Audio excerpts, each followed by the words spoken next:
What's up, guys? Sean from Srkcycles, and I'm going to talk about 5, maybe 6 things that annoy me about you guys. You motorcycle riders. Not all you guys.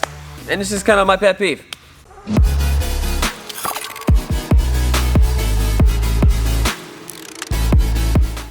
Number 1.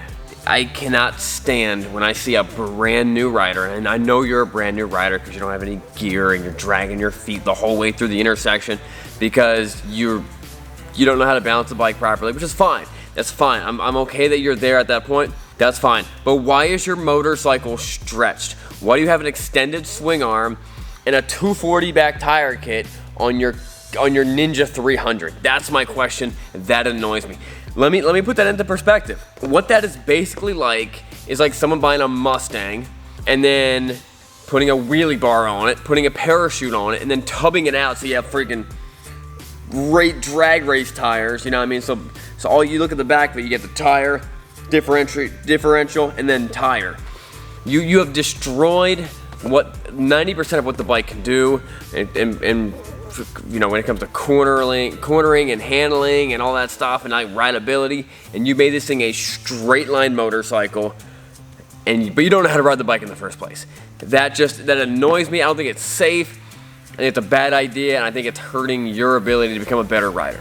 Number 2, people who are constantly revving their motorcycle up. I don't know what the deal with that is. Like, well, what's the point of doing that? Why you don't have to. All that stuff annoys me. There's no reason for it. Let's do number 3.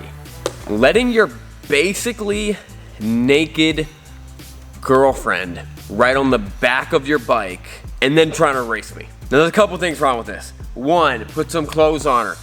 Listen, if you want to walk around the town like that, that's fine. I don't care. No one cares. But you're putting her on the back of a bike that's moving fast. There's a misconception that everyone that wrecks a motorcycle dies. That's just stupid. That's not true. Tons of people wreck. Everyone's wrecked.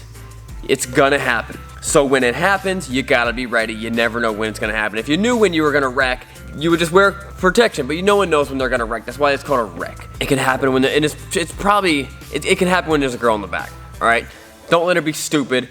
If she's being stupid, that means you're being stupid. Just don't do it. Put some gear on her, or just tell her to drive her car. You know what I mean? I've seen too many instances where the girl just gets torn apart, and it's 100 times worse. She could have walked away with a couple scratches, but because she decided to not wear any clothes or any gear, it made it way, way, way, way worse. And then you gonna try to race me? I'm gonna smoke you, man. All right, number 4, and this is kind of this one definitely drives me nuts. Number 4 is people that complain and whine about other drivers when chances are it's them who's the problem. Okay, here's an example. You got guys who are excessively speeding, going very fast, and they're always complaining and getting mad about a car that pulls out in front of them and gets in their lane. But they were going 120 miles an hour. So let me explain this to you. Guys who are doing this, if you don't understand what's going on, you got your driver. You got your old lady driver, and you do the same thing, all right? When you're driving in your car, you are assuming that everyone around you is doing somewhat the speed limit, maybe 10 miles over maybe. So if you decide you're gonna turn and pass someone, what you do is you look over in your mirror, no one's there, all right? Put your blinker on, and you turn over. You were anticipating for the people around you to be doing around the speed limit. Now throw into the equation of a guy who's doing double the speed limit, maybe triple the speed limit, 150, 120 miles an hour. He looked over, didn't see anybody. When he goes to pull in, zoom, you were right there. You know what I mean? That you can't put that on him. That's clearly your fault. If you're gonna speed, listen, I'm not gonna tell. Actually, I'm gonna tell you, don't excessively speed. That's just ridiculous. But if you're gonna do that, expect that people are gonna pull out in front of you, because you were a ghost. They do not see you. By the time they're looking back, you're gone. If you ever been in a situation where you're driving a car, you don't see nothing, and then all of a sudden, zoom! It almost felt like you almost got into a car accident because it was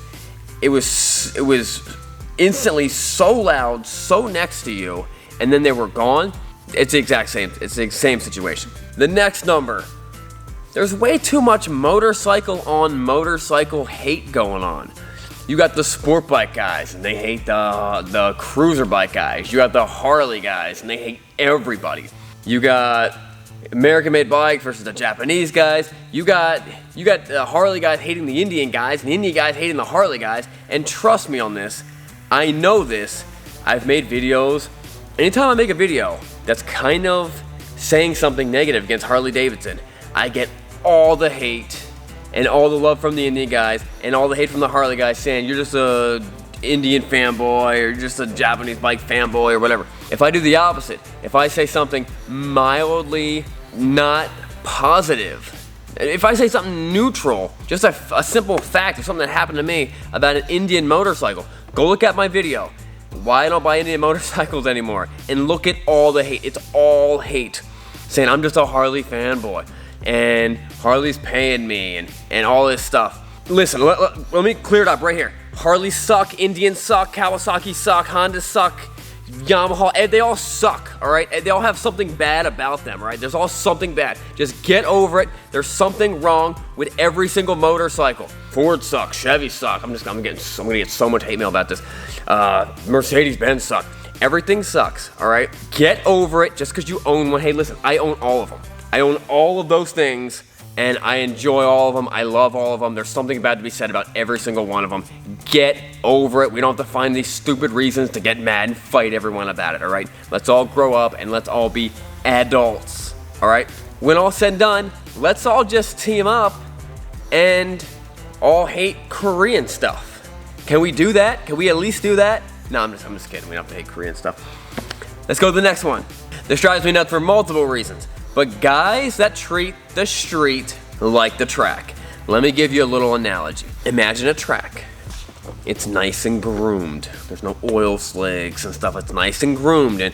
And on the side, they're just like either grass or cornfields or stone, you know what I mean, like light stone or something like that. So if you end up off the track, everything's gonna be okay. And it's peaceful and it's nice. People are watching out for you. And then take that same track and say, all right, instead of nice little like runoffs that you can slide off, let's put some very sharp guardrails that are sure to cut your leg off. Let's put sometimes a cliff. Let's occasionally just put a cliff that just goes to like nowhere.